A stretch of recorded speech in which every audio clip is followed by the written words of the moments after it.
Looks like we got ourselves a nice four-door hatchback, Mazda 3 Turbo. We'll talk about the specs a little bit later and the price. This is available in a four-door with a trunk. This one has the hatchback for those who like hauling a bunch of stuff and don't need a lockable lid. It's a very nice looking vehicle, and this paint job looks pretty sharp too, but they charge extra for that, as we'll see when we look at the price sheet. The first thing we do when we get a vehicle is to check and see what brand of tires they're issuing, because a lot of car makers are putting cheap junkers on to save a few bucks. These are Bridgestones. No complaints here. Second thing we want to do is check and see if there's a spare tire. By the way, there's 13 cubic feet of space in here according to the spec sheet. Let's look under the lid. Yep, a little donut. Better than nothing. Keep in mind this is the deluxe version of the Mazda 3 loaded up with everything. So of course we're going to get a spare tire. I don't know if the base vehicle starts around $25,000 comes with one. You always want to look and check. And third thing we do is take the headlights out in the dark so they perform and do a night drive. That's a separate video. We'll have a link for that at the end of this video so you're not missing anything. There are two engines available with this vehicle, a 2.5 liter putting out 191 horsepower. Available to 6-speed automatic or 6-speed manual. That sounds pretty nice. Rate 28 to 37 mpg. For those in a hurry, there's this 2.5 liter turbo version. 227 horsepower for using regular gas, boosted up to 250 horsepower with premium. Available in 6-speed automatic only.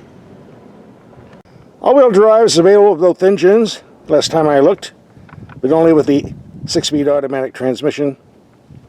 And this turbo is rated 23 to 31 mpg, regardless of what fuel you use, so we'll be taking this out in the real world to see if that's true. The 0 to 60 time on this claims to be around 5.6 seconds, which is pretty brisk. And this is a pretty reliable motor if it's maintained properly. Let's take a look at the price sheet and see how much this baby cost. And kind of windy out here, so let's put it on the computer screen instead. Let's take a look at the price sheet. Anytime you see the word premium on a sticker, it means it's going to cost more. But this is the Premium Plus with all-wheel drive. Here's all the stuff you're getting standard. I'll scroll down real quick.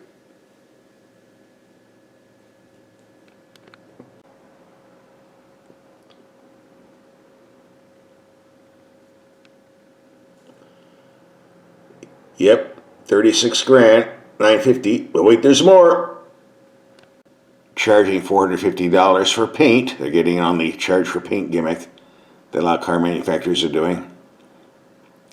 As I've said in other videos, Mercedes charged me $3,700 for white metallic paint. I guess we're getting a bargain. But here's the optional goodies. Ooh, leather trim. And more. So here's the total fee. One of the reasons people buy Mazdas, at least in the past, is because they're one of the few Japanese brands actually made in Japan. Although recently they foolishly built a plant down in Mexico to save money. Not a good idea from the consumer point of view, but the hatches are made in Japan. And if you find a Japanese car made in Japan, don't argue with the price. The quality is 100% the way it's supposed to be.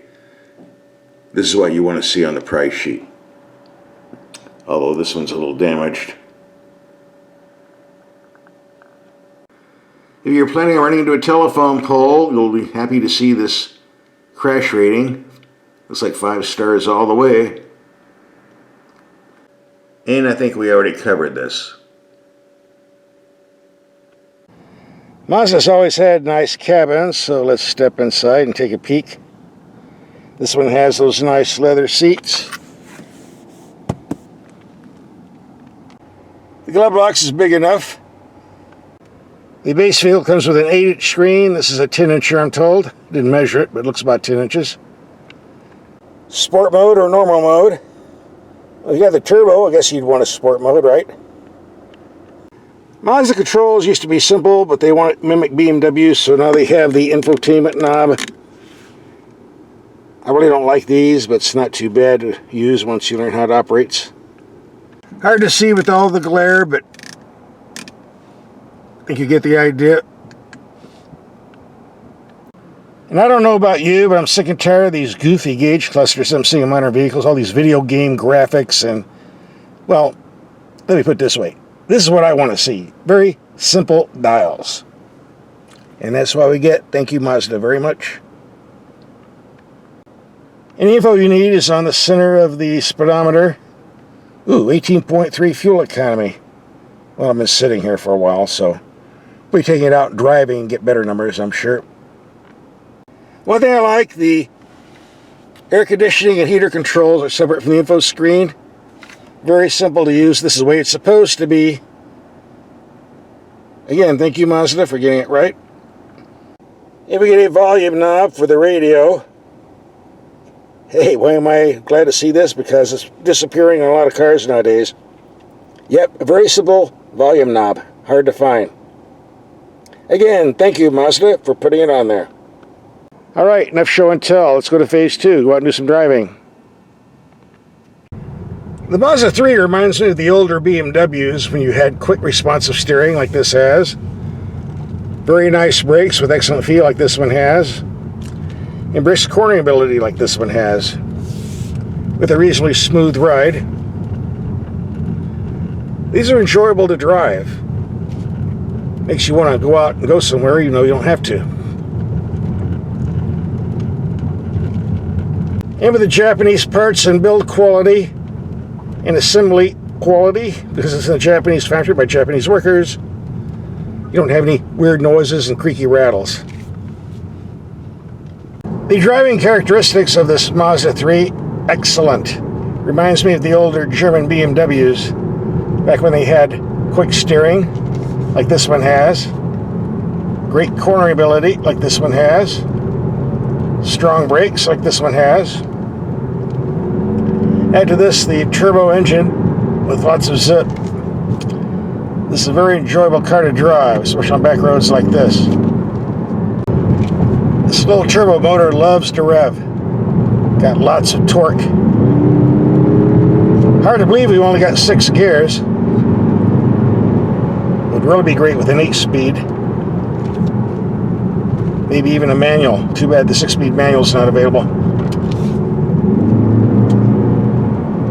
In case you haven't noticed, we have excellent headlights, very bright, with the active steering set up. You turn the steering wheel to the left, the headlight shift to the left.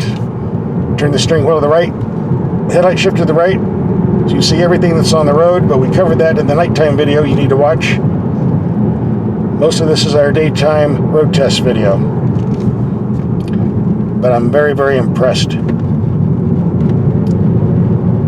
you're a fan of German sports sedans for driving on roads like this, but you don't like the German sports sedan repair bills when they run out of warranty, this little Mazda might be a good alternative. I think so. I don't have any complaints yet. One beef I've had with Mazdas, all of them I've ever had in the past couple of years, while the computer that gives you the miles per gallon is pretty accurate, the fuel gauge in the computer that tells you the range never matches up. I mean, here it says I got a quarter tank, but a range of only 50 miles? No. I don't know which one's lying, and never been able to figure it out, but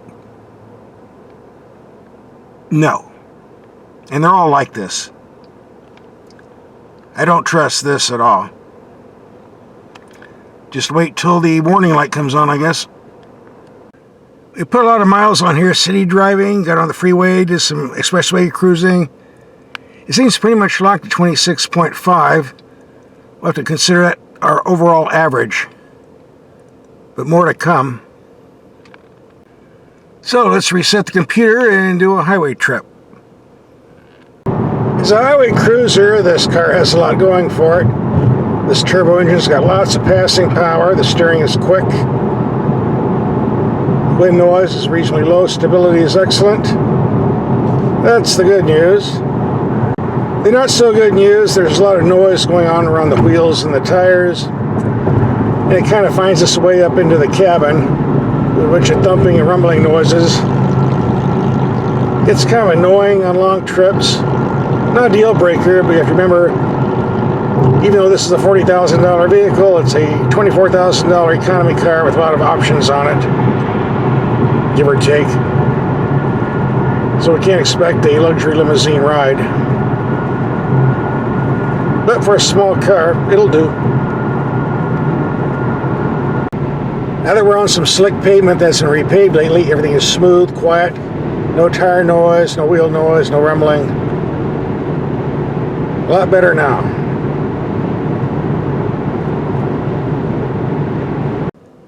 There you go, 28.8. So what's my take on this Mazda 3 hatch? Well, of all the vehicles in this class, this is one of the better ones. And one of the few that are actually made in Japan, which is important to me, should be important to you. If you don't want to spend 38 grand, get the basic model. Either one's a good choice. And if you come this far, you might as well watch our headlight test at night drive. You do drive at night, right? You want to see how it performs at night, right?